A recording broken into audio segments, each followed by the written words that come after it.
로마서 3장 9절부터 18절 말씀 보겠습니다. 로마서 3장 9절부터 18절 말씀 함께诵독합니다. 그러면 어떠하냐? 우리는 나으냐? 결코 아니라. 유대인이나 헬라인이나 다 제 아래에 있다고 우리가 이미 선언하였느니라. 기록된 바 의인은 없나니 하나도 없으며 깨닫는 자도 없고 하나님을 찾는 자도 없고 다 치우쳐 함께 무익하게 되고 선을 행하는 자는 없나니 하나도 없도다. 그들의 목구멍은 열린 무덤이요 그 혀로는 속임을 일삼으며 그 입술에는 독사의 독이 있고 그 입에는 저주와 악독이 가득하고 그 발은 피 흘리는데 빠른지라. 파멸과 고생이 그 길에 있어 평강의 길을 알지 못하였고 그들의 눈앞에 하나님을 두려워함이 없느니라 함과 같으니라. 아멘. 오늘 로마서 3장 9절부터 18절 말씀 가지고 하나님이 없는 삶, 이런 제목으로 함께 은혜를 나누고자 합니다. 우리나라는 세계적으로 의료 체계가 정말 잘 되어 있는 나라입니다. 의료비도 비교적 싼 편입니다. 물론 병원비를 한 푼도 내지 않는 국가도 있습니다. 그러나 세계 1등 국가인 미국은 병원비가 너무 비싸서 웬만한 병은 그냥 참고 지내서 병을 키우는 경우가 왕왕 있습니다. 누군가 죽을 병이 들어있는 병자가 좋은 의사를 만나 병을 치료함 받아서 살았다면 아마 그 환자는 그 의사를 생명의 은인으로 알고 늘 그 은혜를 잊지 않을 것입니다. 그러나 죽을 병이 들었음에도 자기가 죽을 병에 걸려 있는지를 모르고 있다면 자기를 살려줄 의사가 준비되어 있다 하더라도 의사를 찾지 않아 결국 죽습니다. 죽을 병을 고쳐줄 수 있는 의술을 가지고 있는 의사는 아무런 도움이 되지 못할 것입니다. 왜냐하면 의사를 신뢰하지 않기 때문입니다. 그런 면에서 우리나라에서 실시하고 있는 건강검진을 통해 자기 몸이 건강한가 아니면 어떤 병이 있나를 진단하는 일은 매우 중요한 일일 것입니다. 오늘 본문에서 사도 바울이 모든 인류를 진단하되 모든 인류는 하나도 예외 없이 다 영적으로 죽을 병에 걸린 죄인이라고 사도 바울은 진단을 내리고 있는 것입니다. 죄인이 죄인인지를 모르고 산다면 죄를 용서해 줄 사람을 만나야 합니다. 그렇기 때문에 사도 바울은 모든 인류는 다 죄인인 것을 선포하고 모든 인류는 죄를 용서받고 죽음에서 영원한 생명의 길을 허락하실 의사 예수 그리스도를 찾아가도록 유도하고 있는 것입니다. 자기 몸에 어떤 병이 있는지를 진단을 통해 알고 있는 자는 치료받을 수 있는 길이 열리지만 백방으로 소문하여서 나서서 찾지 못한 사람은 결국 죽음의 길을 갑니다. 마치 자기가 죄인임을 아는 자는 죄 용서를 받고 사는 길을 찾아 나서야 할 것입니다. 이것이 바로 예수 그리스도를 만나야 하고 예수 그리스도를 영접해야 하는 것입니다. 그런 면에서 사도 바울은 모든 인류는 죄인이라고 진단을 내리고 있는 것입니다. 오늘 본문을 이제 세 부분으로 나누어서 본문의 뜻을 이해하고 본문이 주는 교훈을 찾으며 이 교훈을 우리의 일상생활에 어떻게 적용할 수 있을까를 함께 말씀을 보면서 찾아가기를 원합니다. 첫째, 유대인이나 헬라인이나 죄 아래 있음을 이제 생각해야 합니다. 사도 바울은 이미 로마서 1장, 2장, 3장의 앞부분에서 유대인이나 이방인이나 모두가 양심의 법과 모세의 율법을 어겼기 때문에 심판 아래 있다고 선포했던 것입니다. 그런데 오늘 본문에서는 하나님이 없는 삶은 법을 어긴 자들을 두고 죄 아래 있다고 선포하므로 모든 인류를 죄인이라고 단정하고 있는 것입니다. 그렇다고 자기 개인적인 감정으로 이렇게 단정 지은 것이 아니라 구약의 말씀들을 증거로 내세우면서 모든 인류가 죄인임을 확증하고 있는 것입니다. 사도 바울이 구약에서 인용한 말씀은 시편 14편 1절과 전도서 7장 20절의 말씀입니다. 시편 14편 1절에 어리석은 자는 그 마음에 이르기를 하나님이 없다 하는도다. 그들은 부패하고 그 행실이 가증하니 선을 행하는 자가 없도다. 하나님이 없다라는 것입니다. 뿐만 아니라 그들은 부패하고 행실이 가증하여서 선을 행치 않는다고 말하고 있습니다. 또 전도서 7장 20절에서 선을 행하고 전혀 죄를 범하지 아니하는 의인은 세상에 없기 때문이로다. 그렇습니다. 모두 다 죄인이기 때문에 죄 속에 머물고 있는 것입니다. 그래서 사도 바울은 위의 말씀을 인용하여서 10절에서 의인이 하나도 없다라고 로마서 3장 10절에서 이렇게 말하고 있는 것입니다. 여기서 의인이란 양심의 법과 율법을 완벽하게 실행한 사람을 의미하는 것이 아니라 세상에는 도덕적으로 칭찬받는 착한 사람들이 있을 것입니다. 그러나 여기서의 의인이라는 말의 뜻은 사람들의 평가에 의해 상당히 의로워 보이는 사람을 의미하는 것이 아니라 하나님 앞에 하나도 지적을 받을 일이 없는 완벽한 사람을 말하는 것입니다.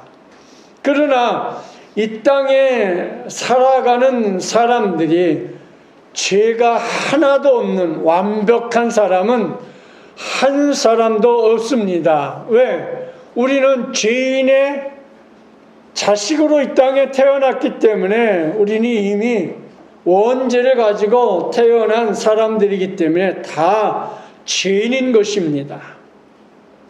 그래서 사도 바울은 오직 예수 그리스도를 통해서 죄사함을 받아 하나님으로부터 의롭다함을 인정받게 되는 것입니다. 또 오늘 본문 11절에서 깨닫는 자도 없고 하나님을 찾는 자도 없다라고 이렇게 말하고 있습니다. 이 세상에는 무엇을 많이 알고 그리고 깊이 아는 아마 철인들도 많이 존재합니다. 그러나 11절에 깨닫는 자란 하나님에 대한 외적 이론과 지식을 아는 자가 없다는 뜻이 아니라 아주 쉬운 말로 말하면 골고다 언덕에서 십자가에 못 박혀 죽으신 예수 그리스도를 나의 구주로 영접하고 믿으면 되는데, 영접하지 않는 사람들은 이유도 많고 변명도 많고 상황도 여러 가지로 복잡합니다. 믿음은 그렇게 복잡한 것이 아닙니다. 주는 그리스도요, 살아계신 하나님의 아들 예수를 믿는 것입니다. 인간의 지능의 한계를 말해주고 있습니다. 또한 믿음을 갖지 않는 자는 하나님을 알려고 해도 알지 못하겠지만, 불신자들은 하나님을 알고 찾으려는 의지도 없다고 지적을 합니다. 하나님을 알 만한 것, 그리고 하나님을 찾을 만한 것을 양심에도 주시고 세상 만물에도 주셨음에도 하나님을 알지 못하고 찾지 못한 그 자체가 바로 죄인인 것입니다. 자, 성도 여러분, 오늘 본문 12절에도 이렇게 말하고 있습니다. 다 치우쳐 함께 무익하게 되고 선을 행하는 자는 없나니 하나도 없도다. 꼭 가야 할 길은 하나님이 가르치실 길인데, 하나님 바라시는 길이 아닌 자기 욕심에 따라 길에 가기 때문에 치우치는 것입니다. 또한 모든 일을 하나님이 바라시는 삶을 살지 않고 자기의 욕심대로 살아가기 때문에 하나님 앞에서 인생이 하는 모든 일이 다 무익할 수밖에 없는 것입니다.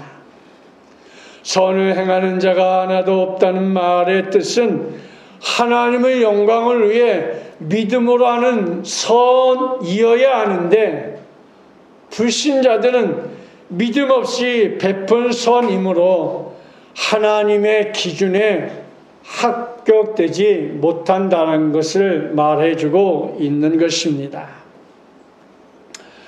또 두 번째로 하나님이 없는 삶의 모습입니다.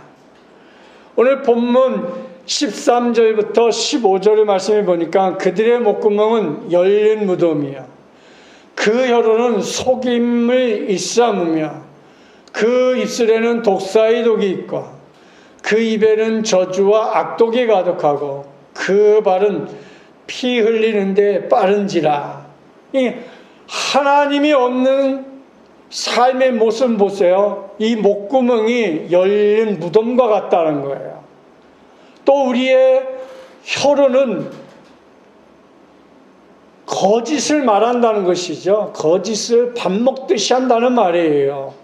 그리고 그 입술에는 독사의 독과 같다는 것이야.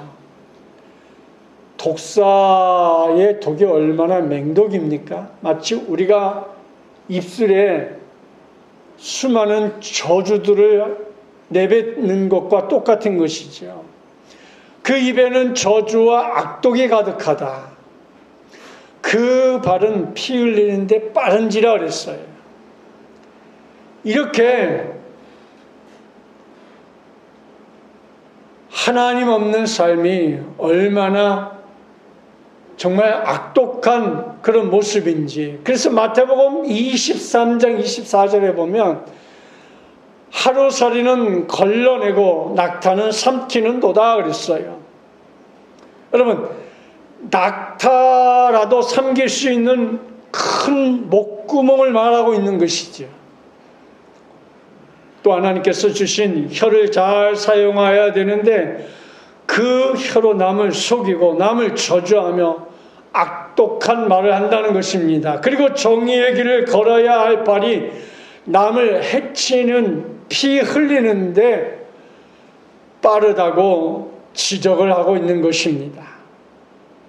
사람들의 신체 부위 하나하나가 하나님께서 지으신 본래의 목적대로 사용되어야 함에도 불구하고 오히려 마귀가 좋아하는 일을 하고 있다는 것이죠.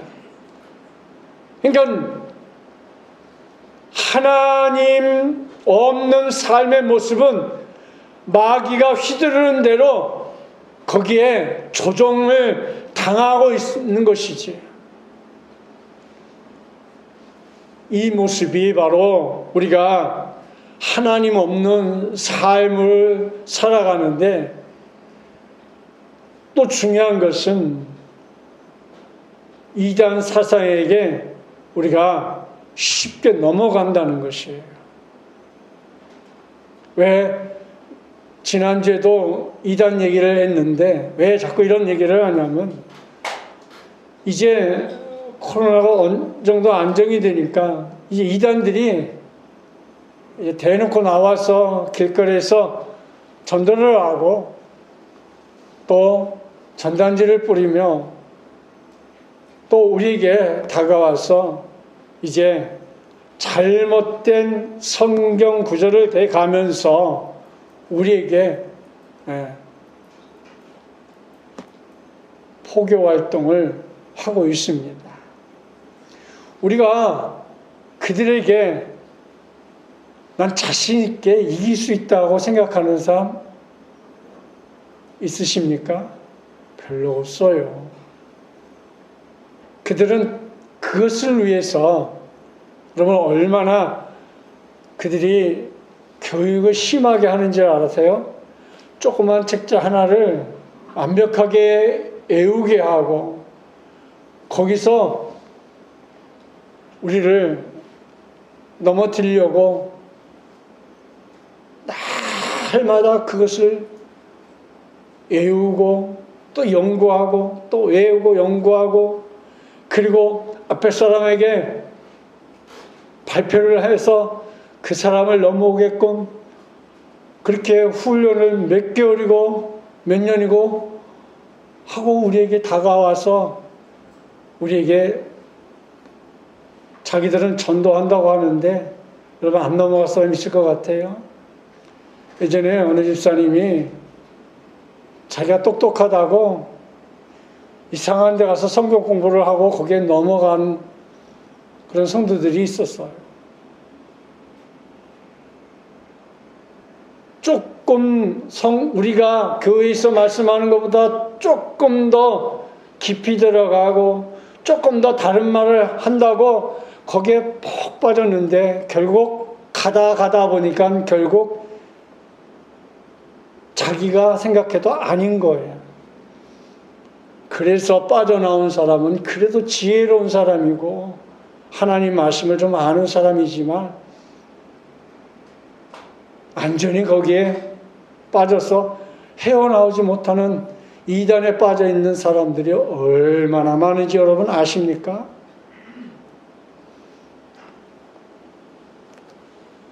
우리는 깨어 있어야 합니다. 그리고 말씀을 주야로 묵상하는 사람들이 되어야 합니다. 세 번째로, 그들이 하나님을 두려워하지 않습니다. 유대인들은 자기들의 율법을 받았기 때문에 그 율법에 구원이 보장된 것 같이 착각하고 자만하며 살았습니다. 오늘 본문 16절부터 18절 말씀을 보면, 파멸과 고생이 그 길에 있어 평강의 길을 알지 못하였고 그들의 눈앞에 하나님을 두려움이 없느니라 함과 같으니라. 그러나 어떤 인간도 받은 율법을 완벽하게 지킬 수 없습니다. 오히려 율법은 죄를 깨닫게 해주고 그 율법을 어긴 자들이 죄인임을 확인해주는 심판의 기준이 될 것입니다. 그러므로 율법 앞에서 율법을 범한 자들이 입을 벌릴 수 없게 만들 것이고 다중적으로 심판대 앞에 서게 만들 것이라는 겁니다. 그러므로 율법에 의해 구원되는 것이 아니라 오히려 율법 때문에 죄가 죄로 드러나고 율법에 의해 죄가 더 심각해지고 심판대 앞에 서게 될 것임을 말해주고 있는 것입니다.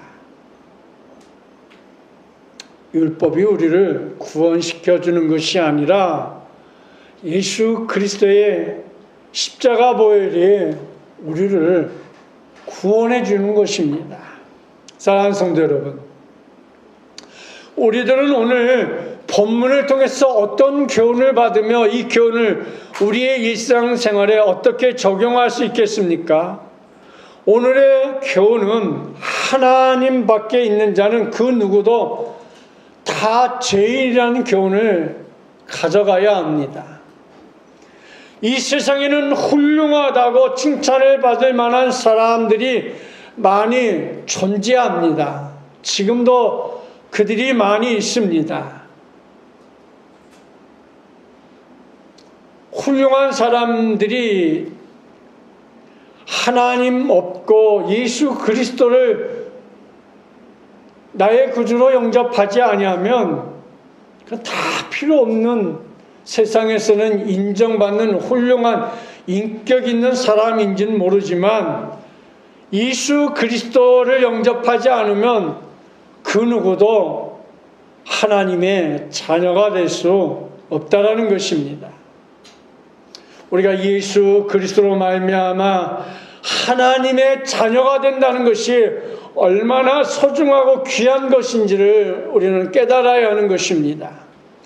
하나님께서 주신 양심과 하나님이 주신 법을 완벽하게 지킬 수 있는 사람은 한 사람도 없기 때문입니다. 그래서 아주 훌륭한 그 누구도 양심과 하나님의 법에 갖다 된다면 법에 걸리게 된다는 말입니다. 인간의 어떤 선행으로 하나님 앞에 의롭다고 인정받을 수 없는 것이 인간의 존재라는 것입니다. 우리 인간은 큰 죄라도 삼킬 수 있는 열린 목구멍을 가졌고 우리의 혀로 남을 속이며 우리의 입에는 저주와 독한 말을 내뱉으며 우리의 발은 피를 흘리는데 빠르게 움직인다고 했습니다. 그래서 사도 바울은 로마서 7장 24절부터 25절에서 오라 나는 곤고한 사람이로다. 이 사망의 몸에서 누가 나를 건져내랴. 우리 주 예수 그리스도로 말미암아 하나님께 감사하리로다. 그런즉 내 자신이 하나님으로는 마음으로는 하나님의 법을 육신으로는 제 법을 섬기노라. 사망의 몸에서 누가 나를 건져내랴? 누가 나를 건져줄 수 있겠습니까? 예수 그리스도만이 나를 이 사망에서 멸망에서 구원해 주실 유일한 분인 것을 우리가 기억해야 하는 것입니다. 사도 바울의 고백과 마찬가지로 이 세상의 모든 인간은 하나님 앞에 의로울 수 없는 것입니다. 우리는 순간순간 육신의 생각대로 말로 죄를 짓고 마음으로 죄를 지으며 발로 죄를 지을 수 있는 연약한 인간임을 하나님 앞에 고백하고 죄를 회개하며 우리가 예수 그리스도로 말미암아 하나님의 자녀가 되어야 하는 것입니다. 이러한 연약한 육을 가진 우리들을 하나님께서 건져 주시라고 기도하는 우리가 되어야 합니다. 때로는 우리들이 율법을 가진 유대인처럼 내가 그동안 행한 어떤 선행으로 구원될 수 있다고 착각할 수도 있습니다. 그러나 하나님 앞에는 우리들이 행한 선은 우리들이 행한 악에 비해 아무것도 안 될 것입니다. 별로 인정받을 만한 것이 없습니다. 왜냐하면 선행도 하나님의 영광을 위함보다는 자기의 자랑으로 행할 수도 있기 때문입니다. 사랑하는 성도 여러분,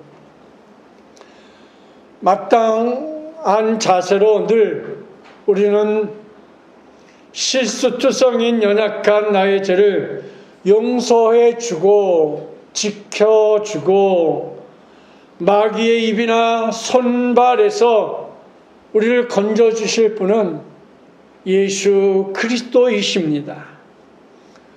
우리들은 세리의 기도를 마음에 두고 있어야 합니다. 세리는 멀리 서서 감히 눈을 들어 하늘을 우러러보지 못하고 다만 가슴을 치며 하나님이여 불쌍히 여겨 주옵소서, 나는 죄인으로소이다 라고 그가 기도했습니다. 언제 어디서나 늘 우리는 죄인입니다. 우리를 불쌍히 여겨달라고 하나님께 겸손히 부탁드리는 우리 성도님들이 되시기를 주님의 이름으로 축복합니다. 말씀을 이제 정리합니다. 왜 바울이 자기 동족인 유대인들의 죄를 지적하면서 이렇게 말하고 있습니까? 그들을 사랑하기 때문입니다. 그들에게 하나님의 뜻을 알려주기 위해서입니다. 그러면 하나님의 뜻이 무엇입니까? 예수 그리스도로 말미암아 구원받는 하나님의 자녀가 되어야 하는 것을 우리에게 말해주고 있는 것입니다. 사랑하는 성도 여러분, 이 한 주간도 우리 가정에는 기쁨과 행복이, 우리의 사업장에는 더 큰 축복이, 우리의 직장에는 행복과 평안이, 우리 청년들에게는 더 높은 소망이, 우리 학생들에게는 솔로몬과 같은 지혜를, 우리 한생명비전교회는 축복을 주시기를 주님의 이름으로 축복합니다.